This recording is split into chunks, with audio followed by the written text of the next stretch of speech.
ভারতের রাজধানী দিল্লির বিবেক বিহার এলাকায় একটি চারতলা ভবনে ভয়াবহ আগুন লেগে অন্তত ৯ জনের মৃত্যু হয়েছে। এছাড়া আহত হয়েছেন আরও ২ জন।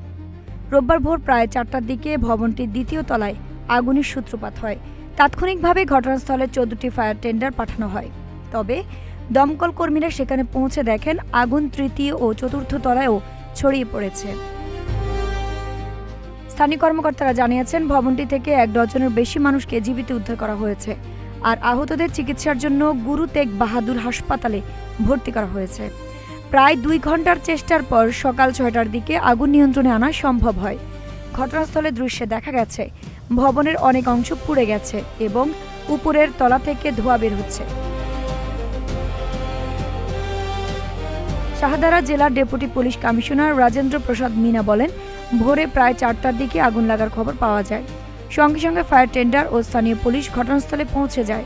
প্রায় ২ ঘন্টার চেষ্টায় আগুন নিয়ন্ত্রণে আনা হয়। এরপর তল্লাশির অভিযান চালানো হয়। পুলিশ জানিয়েছে, তারা সব মৃতদেহ উদ্ধার করে দিল্লি পুলিশের ক্রাইম টিমের কাছে হস্তান্তর করেছে।